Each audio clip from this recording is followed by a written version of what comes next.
All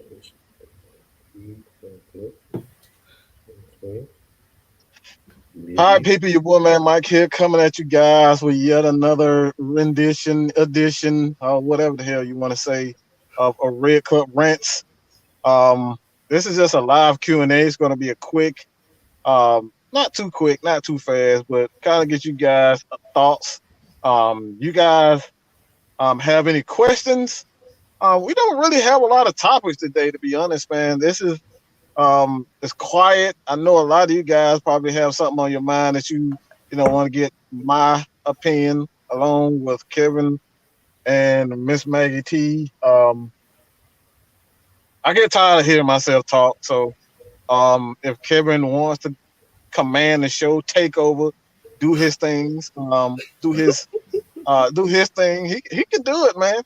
Don't run from it. Embrace it. Embrace the show. Embrace the spotlight. You know what I'm saying? Get your Stone Cold. Get your that's all I am. I'm a pretty face for the Falcons. That's it. Come on. All the views up. I guess. I need sponsorships. That's what I need. Hey man, look. Hey, whatever it takes. This damn thing ain't even on. I got this on, and it's not even on. It's just in my damn ears. Well, you sound fine. You guys can hear me. Yeah, no, you sound fine. All right, cool. Yeah. All right. Yeah. So, man, what's happening today? You got 9 people in the 12 now. 14. Right, what's going on, people? Like, I know you got some comments. Y'all leave almost 100 comments on my videos. Huh? I said they run the show today. That's what I'm saying. Y'all gotta come with the comments. All right. What's up with the comments? That's the diet. Always be Jew talk. All right, Jew on that beat. Hey, Jew. I don't know why they come. Why does that always come to mind? Like, why does that always come to mind? I don't have my other phone, so it's gonna be a little well, not YouTube, but if StreamYard is still slow with the comments, Miss Maggie, I'm gonna have you. Yeah, we're gonna need you to control the comments, man. So, yeah, I wasn't really thinking today, to be honest. So I can't even see the damn comments. If you guys have it, hold up now. I know somebody got Dre is in here. This is a live Q&A. All right, Tim. I see Tim never disappoint me, man. Tim is my dude. That's what I'm talking about, Tim. Tim is always on point, man. Like seriously, he's always on point. Big Ten Pac-12 postponing the spring, postponing to spring. What will happen to the NFL combine and draft? Man. That's really something we got to watch and see because depending on the U.S. and what the fuck happens in the next few months leading up to all of that, again, we could be seeing no combine and all that again. Like, let's just hope we get it together and these politicians stop fighting with each other because we got other countries laughing in our face right about now because we can't get it together. And I'm missing football. Shoot, who you telling? The only combine they got going on right now is the Madden 20 combine. Right. That's it. That's all we get, man. That's all we got at the moment. I don't know. I honestly don't know. I'm just gonna say this about the Big Ten. I'm gonna say this about the Big Ten, man. I think what the NCAA should do, to be honest, and let's not pretend like these motherfuckers actually give a shit about these players. They really don't care about these players at all. These young kids, and they are kids. A lot of these kids are under the age of 21. They don't care. They're not doing this. They're doing this for lawsuit purposes. They're counseling for lawsuit purposes. That's the only reason why they're counseling. They don't give a flying flizuck about these players whatsoever. Oh no. So on that aspect, I see why they doing it. But guys like Justin Fields, I think he's absolutely right. You know what I'm saying? Justin Fields, you got Trevor Lawrence. These guys are actually, stepping out and saying that a lot of these, yeah, they're grown men, they're grown adults, they have families of their own. A lot of these players have kids. Let them decide what they want to do with things, man. I think when it comes down to it, like every man and woman should have the ability to decide whether or not they feel as though that they're putting their life on the line or they want to take a risk. That's just basic human rights. So to say that these guys to take that right away from them, I think that's classic NCAA. They already make $1 billion off of these kids every single year. Yep. I mean, unfair. It's definitely unfair to take their right to decide whether or not they want to put their lives on the line. They are the main factor of how they're getting paid. I feel like they should have a say so in all of this, to be honest. And like a lot of these kids are in college just for that. You know what I'm saying? So now they got to, opt out and think about, of course you want your education, but these main people worked all their high school, middle school career to get to this point and can't even play. It's just to get to the NFL is an insult. It's just like I wasted my entire time, I mean, we got the XFL, but we don't even know what's what's going to be happening with that either, with The Rock taking it over and everything. But it's just like it crushes a lot of people's dreams. Just like the college kids, the high schoolers that wanted to graduate couldn't even have a graduation. It's like it's up in the air now. Like, what do we do? Like, do I even play football? Do I even care to even put my whole effort in if they decided to bring it back? Yeah, like I said, them players, they got a dream. Like I said, the NFL is the pinnacle. And they don't want to lose that opportunity. They said, shoot, fuck it. I catch it. Mm-hmm. At the end of the day, shoot, they just want to play. Yeah. See, they should have been paying. See, if they would have been paying these players from the get-go, we had something different to talk about. Mm-hmm. Mm-hmm. I got a question right here. Why do some Falcons fans think getting players from UGA or Georgia Tech would make the Falcons better? Because they're the home teams. And, everybody think that everything from Georgia is supposed to come to Falcons. Just like Cam. Everybody wanted Cam Newton over on our side, but Cam ain't studying us. And I think we about sick and tired of getting players from Stanford and Clemson. Yeah, I think so. I'm tired of Clemson. I'm tired of Stanford. It's time for something new, man. It really is time for something new. To be honest, the only two players that I've actually wanted from Georgia was AJ Green and Todd Gurley. Now we have Todd Gurley. I'm satisfied. Like, I don't need another Georgia Bulldog to be with the Atlanta Falcons ever again. It's like I got to see the baddest man that I think that have ever graced the field of the University of Georgia is Todd Gurley, in my opinion. And other than that, like, what else do you want? Like, we got Todd Gurley, the most exciting Georgia Bulldog that I've seen in a long time. Like, the only other, besides AJ Green, Todd Gurley, the only Bulldog that I wanted with the Atlanta Falcons was Mecole Hardman. And Mecole Hardman, like, how can you not like Mecole? Like, that dude is blazing fast. And he's doing great things. And he has a championship, with Pat Mahomes in Kansas City. So it's like outside of that, like that's the only two players that I thought that could actually help the Falcons. So like, just because they're Kevin? From the University of Georgia doesn't mean they're good for the Falcons. Okay, that doesn't mean they're good for the Falcons.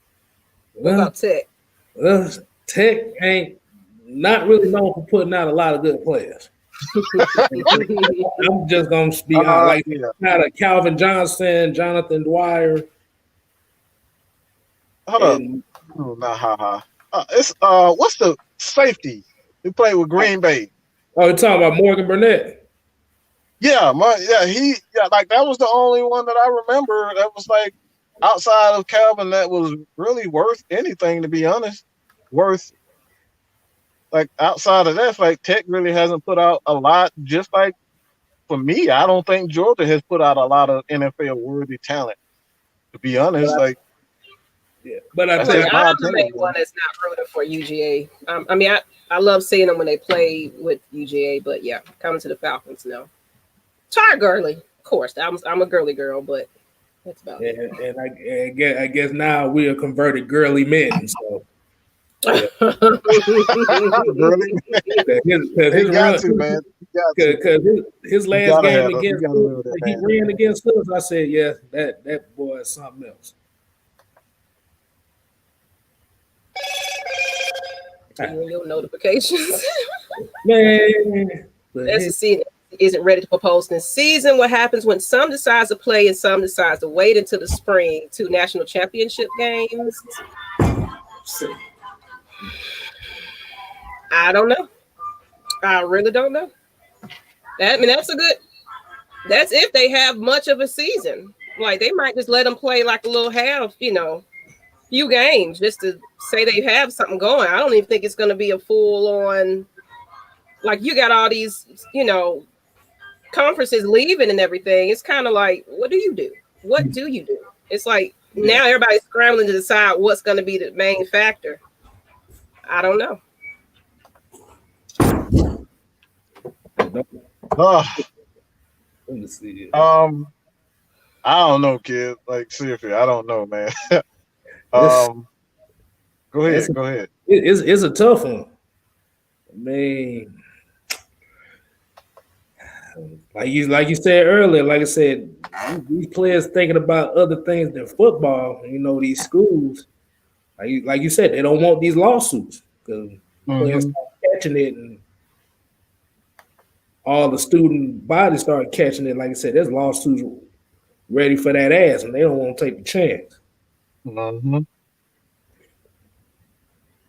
Yep. Yeah, I don't honestly. As far as the 2 national championship games, I think what the NCAA is doing at this point, they're just being safe. Like I said, they just don't want lawsuits. But if the season goes as they don't think it would go, meaning that it will be successful, a successful season at a lot of teams. Let's just say universities bowed out a lot quicker than than they bowed out early and never really gave it a chance.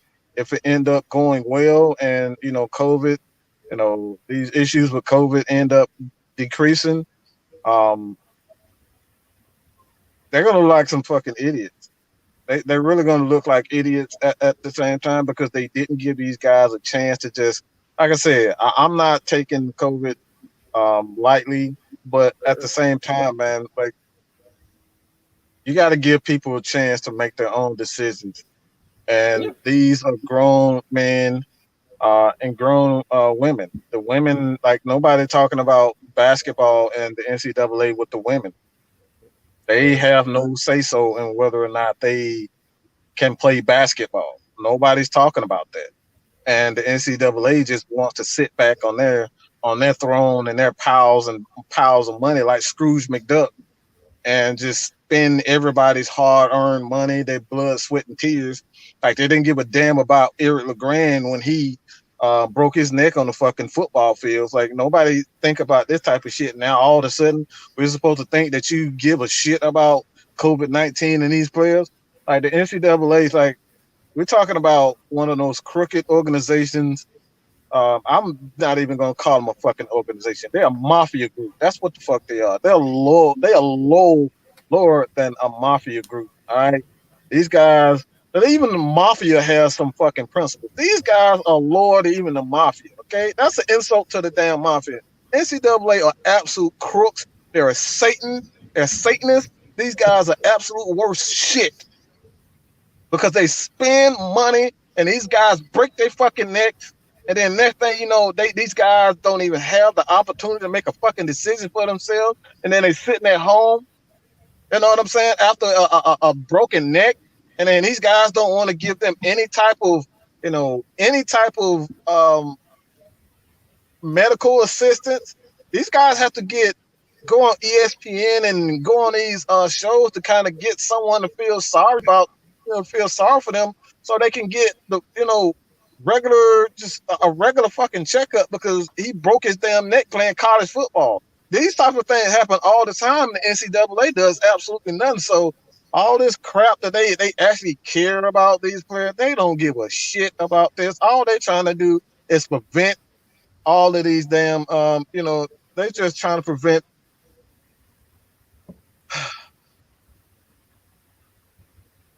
I'm sorry, man. Just go to the next. I'm about to say you're right on that though, man. Because, like I said, they don't want to.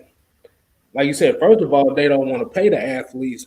I guess they say something about they don't want to deem them as amateur athletes because they don't want to pay, like you said, the medical bills and all that stuff behind it. But like you said, these kids is making billions for your schools.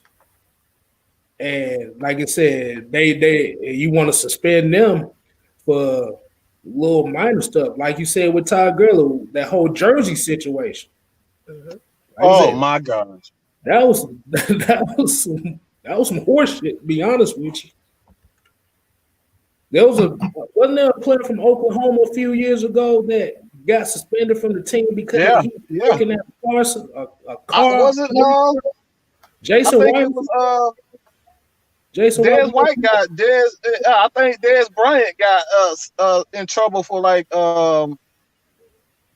making money at the school or something like that, and that's why he ended up going to the NFL, declaring for the NFL. He got in trouble for the same issue. So it's like NCAA don't really care, man. They just trying to find a way for them not to pay, these players. Because like I said, these players have medical issues and they get injured in college before they even have an opportunity to go to the NFL.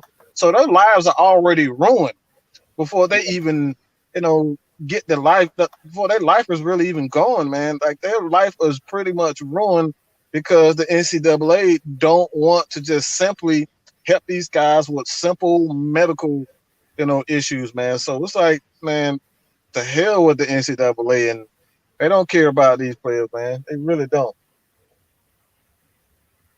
Like I said, they lower, like seriously, they lower than the mob. They loyal. They lower than fucking. They really are Satanists. I'm just gonna say it just like this. They are absolute Satanists. If you want to know what the devil looks like, the NCAA and those guys they are the damn devil. That's what they are. That is pure evil to make so much money off of people. Might as well call it slavery. That's what it is. It's just fucking slavery. Mm-hmm. That's what it is. It's slavery. Mm-hmm. You're right. It's not fair to them.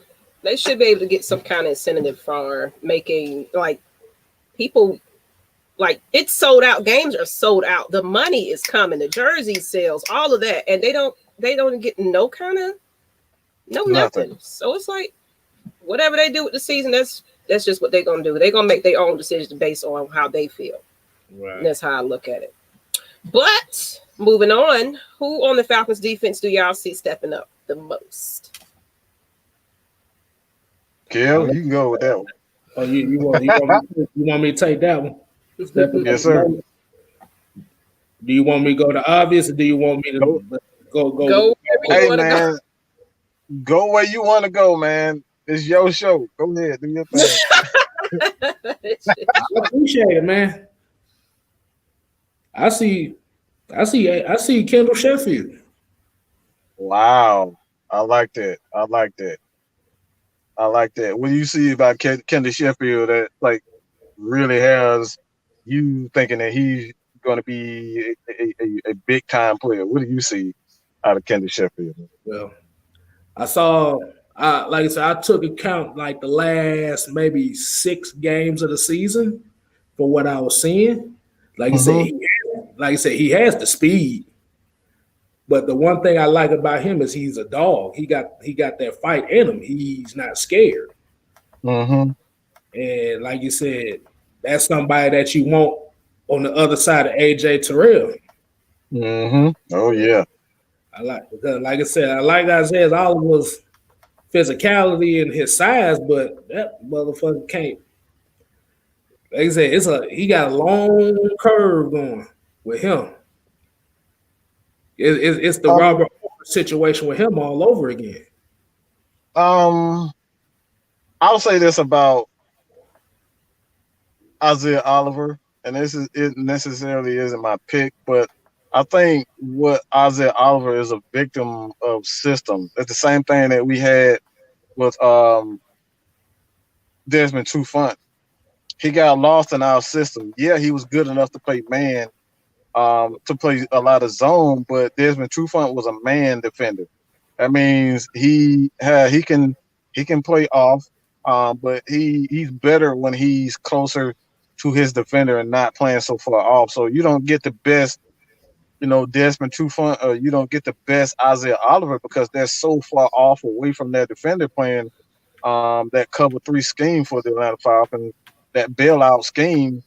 And he's like, in order to play that bailout scheme, you have to have corners with that vision. You have to have playmakers to play off. That's what made Dion so great. He can play in any scheme because he can play up front.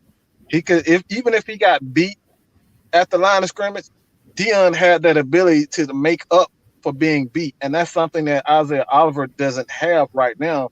He doesn't have that Dion speed to make up, and him playing so far off, he doesn't have the necessary. He doesn't have the hips to keep up with smaller defenders. So in order to get the best out of Isaiah Oliver, that means you have to play more man coverage with him, and you have to play more cover 2, like pressing corners. And that's why I say it's not necessarily, and it's the same thing that I get a lot of heat for Vic Beasley.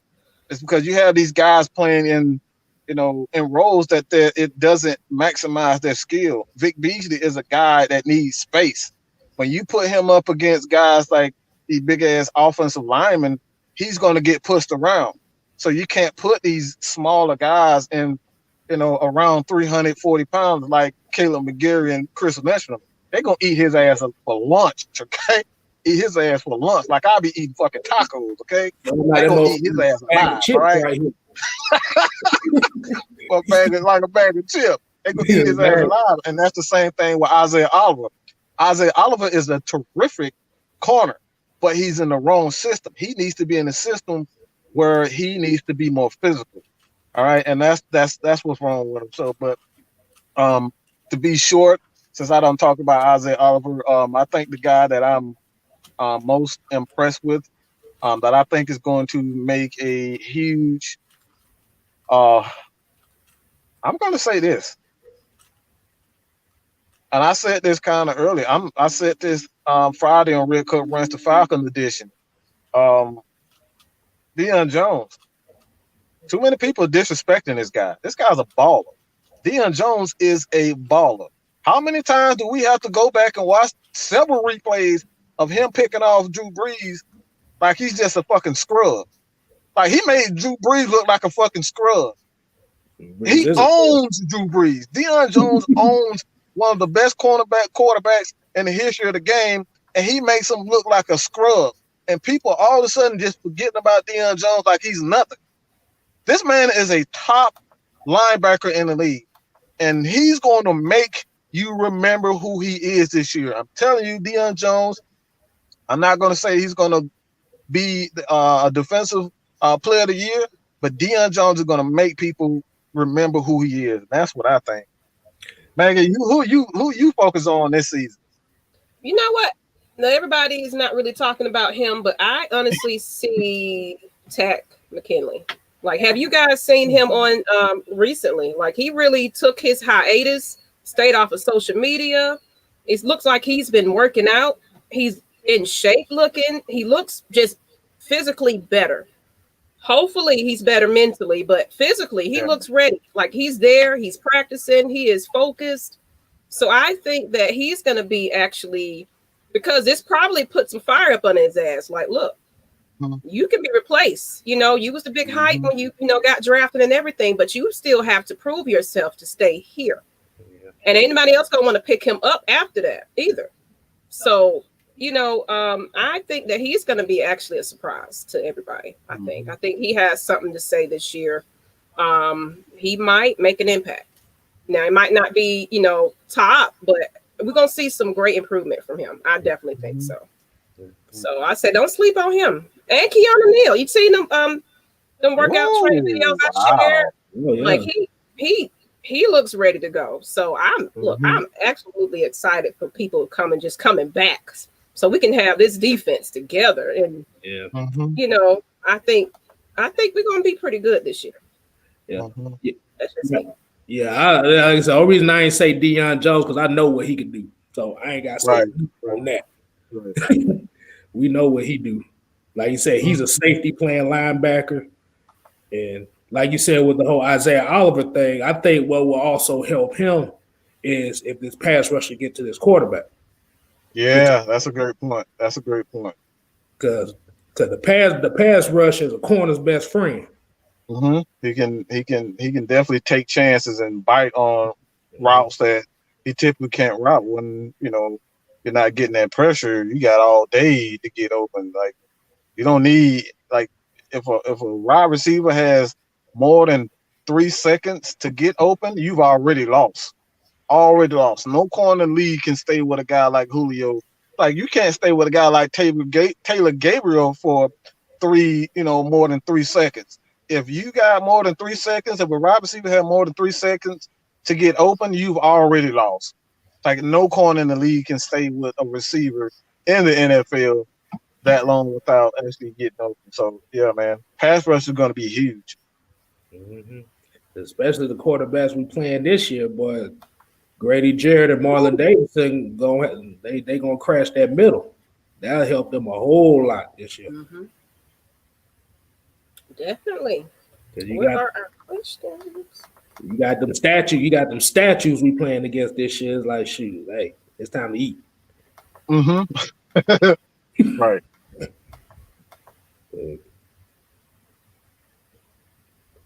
Let's see. I don't have any more questions right now. Like I said, I hope Keanu Neal does stay healthy because he got a lot to prove, and I feel like he got a lot of fire that he hasn't even put out yet. So he's gonna be ready to hit somebody. I think it's gonna be nasty, man. I really think it's gonna be a nasty year for the Atlanta Falcons defense. They really gonna bring the physicality. And another guy to kind of keep an eye on that nobody is giving any respect to is DJ Sanat. Like he has a lot to prove right now. Like this is his career. If the Falcons who drafted him don't really believe in him, if that's the case, that's a guy that's dangerous in my opinion. Guys that you really don't you don't see a lot coming from. Like these are the types of players that you want to keep, focus on, is because like I said, nobody's really paying any attention to DJ Sanat. Everybody's focusing on, Marlon Davidson, Grady Jarrett, Tack McKinley, Dante Fowler. Like nobody is thinking about guys like DJ Sanat, man. So DJ, I know what he's capable of, but man, he got to bring it. Like this is his last shot, man. This is also DeMonte Casey's last shot. So when it comes down to it, man, like I think a lot of these players that really aren't, a lot of people aren't really focusing on. These are going to be the people that steps up, man. I truly believe that. I think so.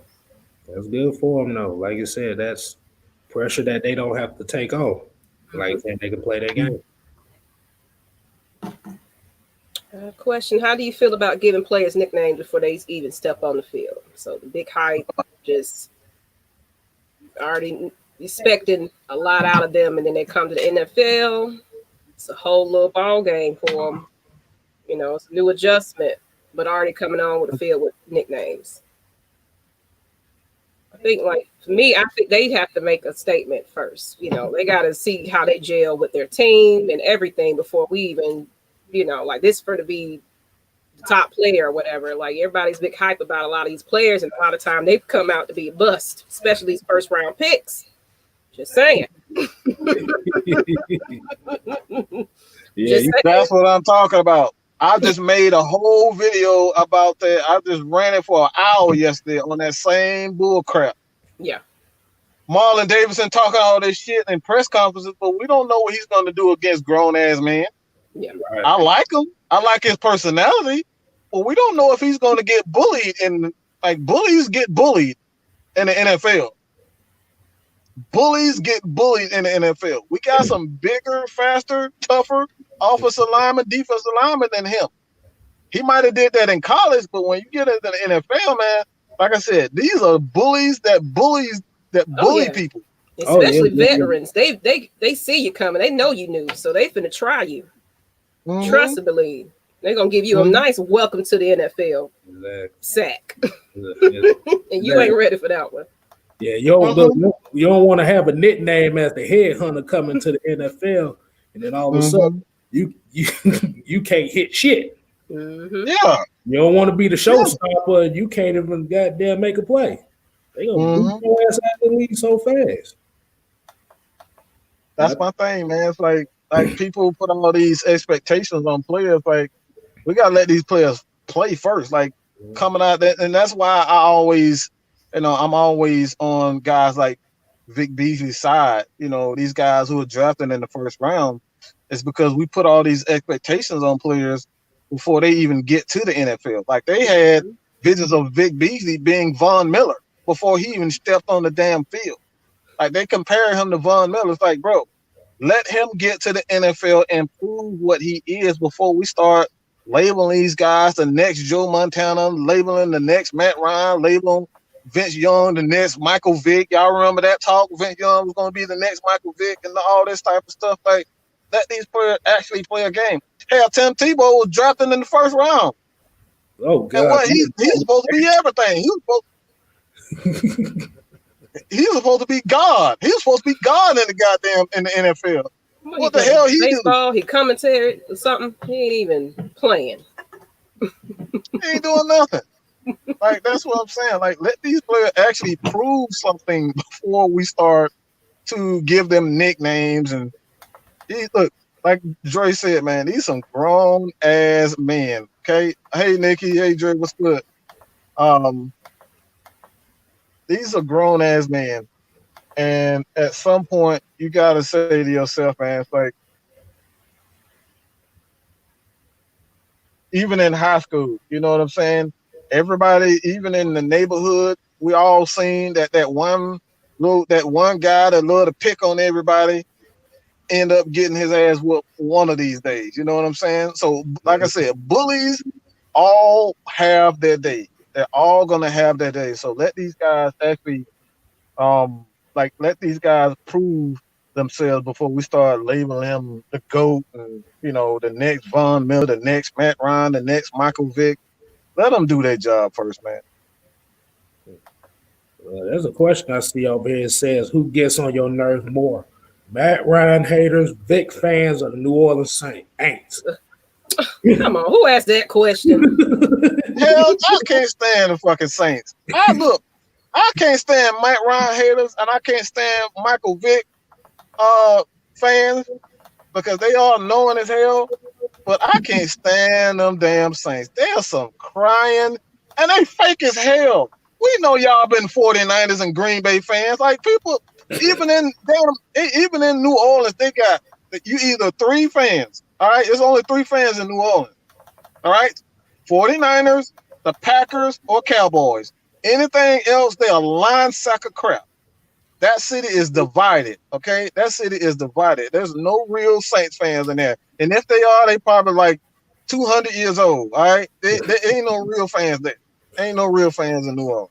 Yeah, it's a lot of New Orleans take that shit to the grave. Fans. That's what that is. They've been wearing fans. That's it.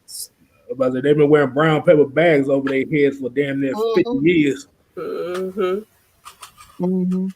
I don't believe that's like they say they loyal, but we wasn't hearing about a lot of New Orleans fans, like especially when it was just New Orleans and Falcons, and we both sucked. I remember the rivalries. It was just in between us, but it wasn't like it is now. It definitely wasn't like that. They wasn't riding like that for New Orleans until Breeze came on the scene. So I don't believe it. I don't believe the hype. It was a Super Bowl win, so now we got a little ring or whatever. They ain't gonna never get one again. But just saying, we ain't gonna say how, but we know how that game went. Shit, I guarantee most of them didn't even know they played in the NFC West with us. Look, some people don't even know the players and none of that. They know the colors and they know they the Saints. I mean, I asked people that be really like so-called fans, and I sit there and ask them all kinds of questions. So who was like before Breeze? Tell me a little something about their history. Anything about anything. Let's just be real. They don't know anything about anything. A lot of people don't even know who on their team, and that's including Falcons fans. They just look at the highlights and say, "Oh, I know Julio, I know Matt Ryan," and that's about it. They don't even follow their own fans. They probably don't even know who was the last guy who was on the practice squad. These ain't real fans. You know what I'm saying? So, like, a lot of these people I don't even take seriously. If you don't know who on your own team, I don't really take you seriously. Sounds like a lot of Patriots fans too. So, Patriots, they the biggest. They got the biggest fakest fan base of all time. Biggest fakest fan base of all time. They don't even know who on their own team. You know what I'm saying? But all of a sudden, we're supposed to know. Like we're supposed to believe that motherfuckers don't even know where the hell Green Bay. I mean, not Green Bay, but New England play at. They don't even know where the hell they play at prior to them actually going to all this. They don't even know. They don't even know what Foxborough is. They don't even know what Foxborough is. But all of a sudden, we're supposed to believe that you've been a Patriots fan all your life. Mm-hmm. What are you, 12? It's possible if you're 12, but he's grown ass men.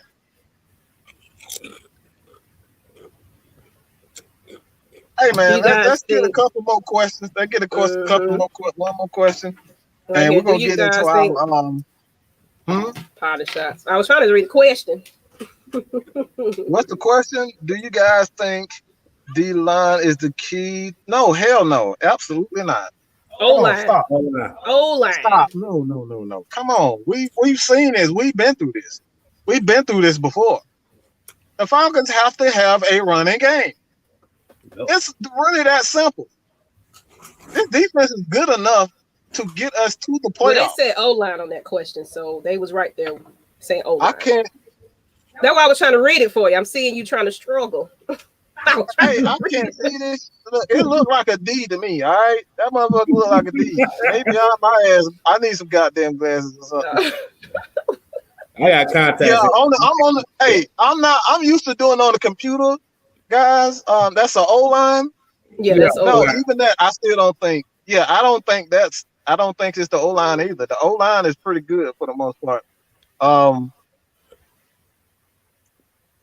I don't think the key is the offensive line. I think we played way too much when it comes down to the O-line and their struggles.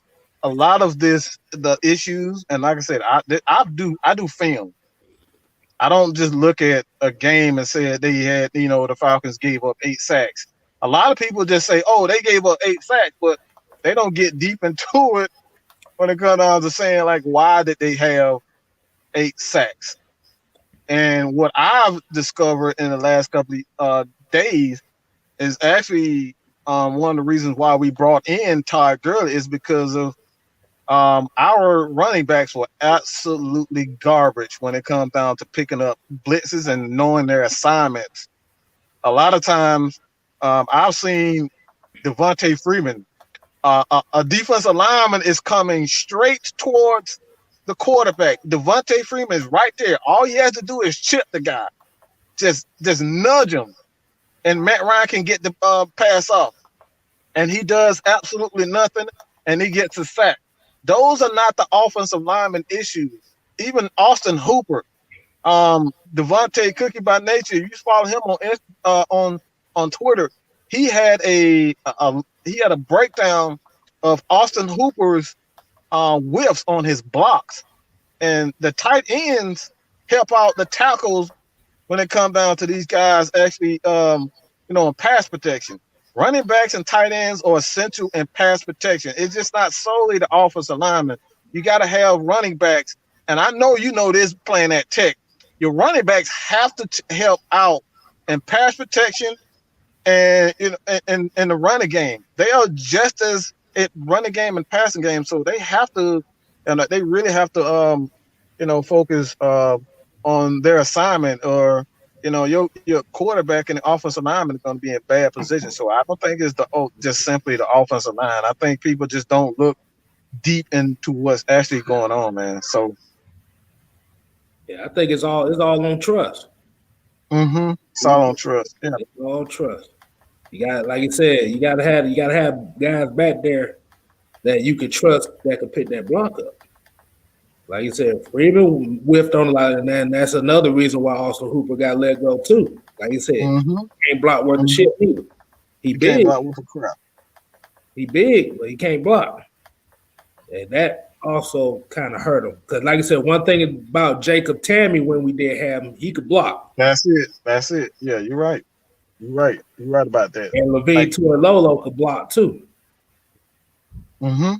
And that's what they're missing. They missing those tight ends and running backs who can actually block. Like Todd Gurley is probably the best pass blocking running back in the league. That's something that goes unnoticed during the game.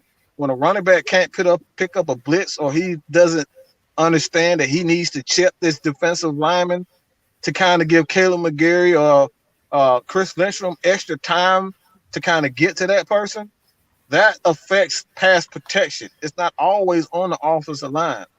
This is why Quadri Olsen didn't get a lot of playing time last year, because he didn't understand the passing schemes. So that's what I had to say about that, man. B-baller.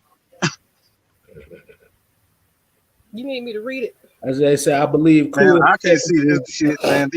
I'm on this phone. I'm struggling like a motherfucker, man. I cannot see this. Well, you need to get your eyes. Shit like little bitty ants, bro. I cannot see this shit.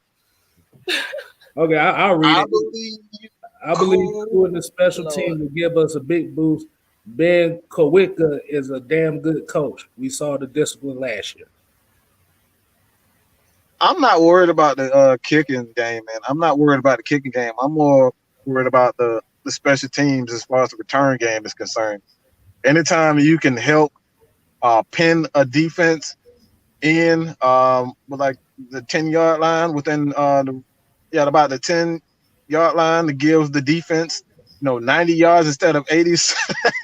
Hey man, fuck y'all, man. Fuck y'all. I can't fucking see. Fuck y'all. I'm trying to help the man, y'all. I'm really trying to help the man. I can't see this. Look. Hey man, I'm trying to see this little shit, man. I'm on my phone. I'm not on my computer. So the hell with It's all good, man. But yeah, I'm more focused. I'm more focused on the return game. I'm not worried about the kicking game. I think Koo's a damn good kicker. I'm not worried about that.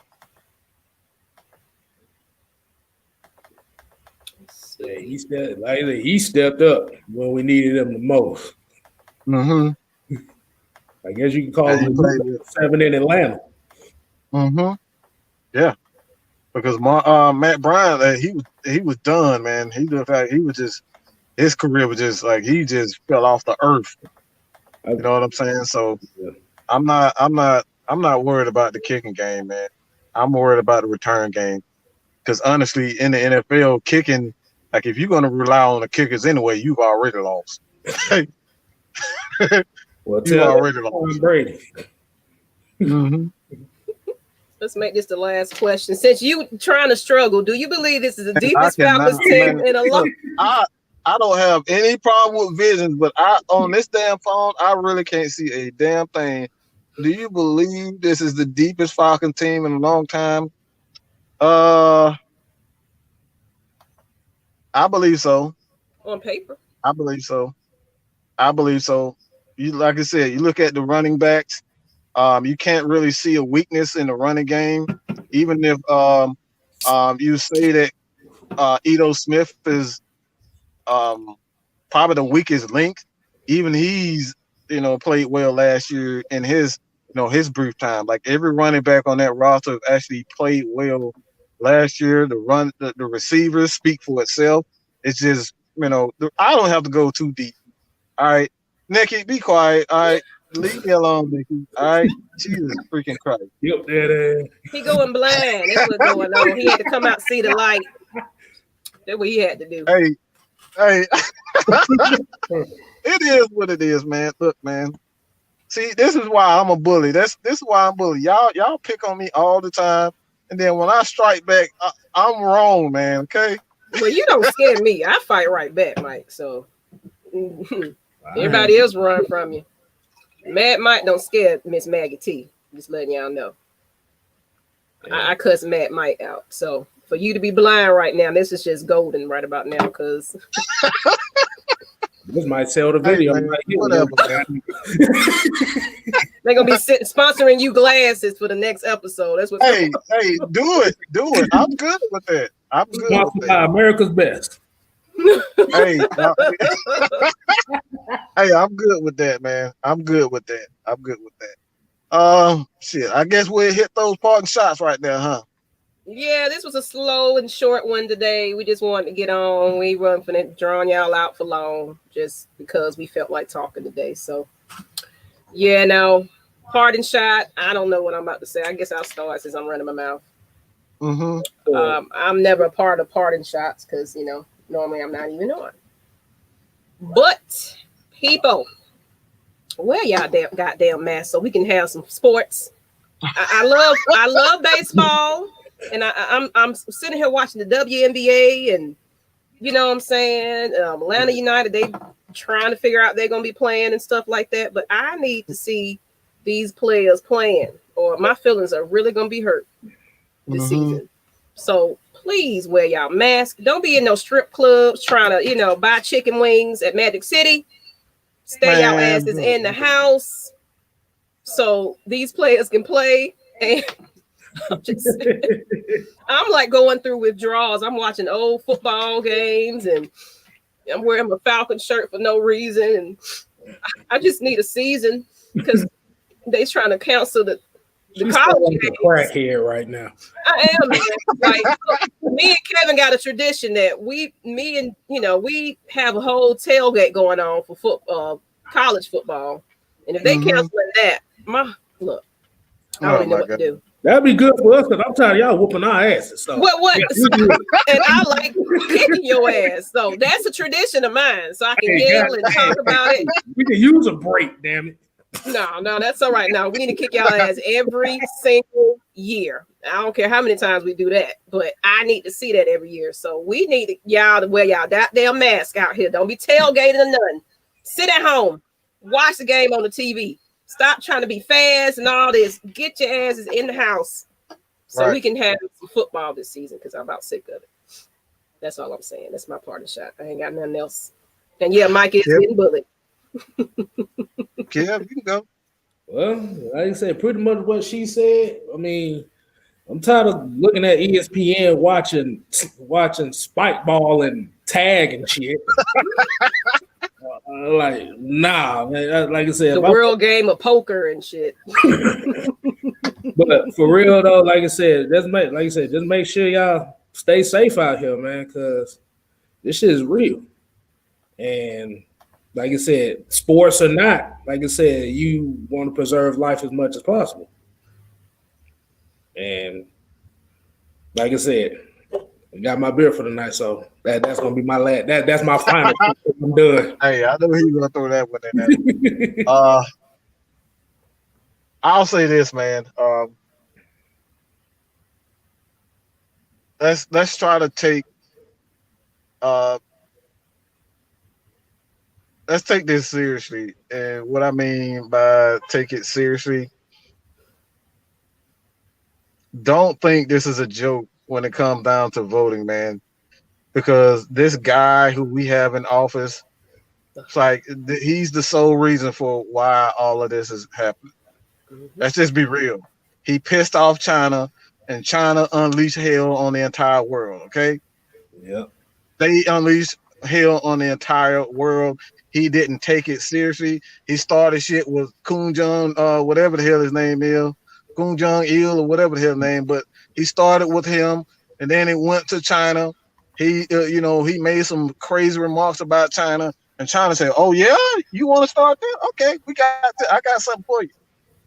And ended up saying some crazy stuff about President Obama. He took away all his preventative measures to kind of help the world in this pandemic. He didn't take that seriously, and like I said, all of this is because I know a lot of people ain't gonna believe me when I say this, but the reason why the world is in this issue is because of Donald freaking Trump. All right, he's the reason why we're having this why we're having this issue. It's because of him. We have to take voting seriously. You know what I'm saying? I'm not saying that you have to. It's like at least, encourage those who want to vote to go vote, because we cannot have another one of these issues where we have a president who never been through any type of struggle ever in his life, to think that it's just okay to just say, okay, everything is fake, everything is a hoax. Like, at some point in time, you got to take something seriously. So let's just, get out, vote, and get this piece of shit out of the office. I don't give a damn if you are a Trump supporter. Go vote. You know what I'm saying? Do what you got to do. You got your views. I got my views. We got our views. But at least go out and vote, man. We gotta start taking voting seriously, and taking a lot of these issues that we see in the world. It may not directly affect us, but we got to start taking this shit seriously, man. Everything ain't a fucking joke or a troll session. We got to take this stuff seriously, man. So, with that being said, Miss Maggie, if you want to close the show and do a little bit of maintenance about the up and coming shows, you can do so. Well, our next upcoming show will be Lush Exchange, everybody on Strictly Prohibited Network, featuring me and Miss Nikki. She was in the comments. We have a special guest that we have yet to announce, but you guys want to tune in. It's going to be about cougars and zaddies, whatever you want to call them. Older people dating younger people, if it's a double standard to that. So when a woman dates a younger guy compared to a man when he dates a younger woman, why is there outrage for one or the other? So that's going to be our main topic for Thursday. And we have a new time. It's going to be 8 p.m. Central, 9 p.m. Eastern. So y'all just tune in right here. Make sure y'all subscribe to the Strictly Prohibited Network. As well as Friday, we have Red Cup Rants 2. It's going to be with Mr. Juju on the beat, Kevin, and Mr. Mad Mike. Now, this one might go on an hour and a half or so, because, that gets in. And this is a Falcons edition. So if y'all want to hear nothing but Falcons talk, that is the show for y'all to go ahead and check out. That's Fridays at 8 p.m. Eastern Standard Time, so don't miss that. And as well as we have the Hodgepodge guys on. So we got a little lineup coming up for you guys, so don't miss it. On Saturdays, and chilling, they talk about anything and everything there is to sports. So if you want like a whole collection of everything, Hodgepodge, and then you can definitely call in on that show and kind of get yourself heard. But definitely subscribe to our network, hit that alert button so you won't miss none of this. As well as you got Mad Mike Sports. He's gonna keep dropping the uploads and everything on his channel. Make sure y'all hit that up, and that's all we got right there. So, check us out. Thanks for tuning in. This was a little short one. Mm-hmm. But we got to go because I got to finish sipping on my drink and go to bed. All right. All right. That's it. Bye. Bye. You see darling Nikki over there? That's my co-host. It's a celebration. All right, y'all. Go ahead and hit that subscribe. Don't forget. Or Peerless back out of retirement. Remember that. Peerless. Don't you say that name ever again. I know. Say that. I know my body just went on fire just for saying that. The channel is script. Look at the ticker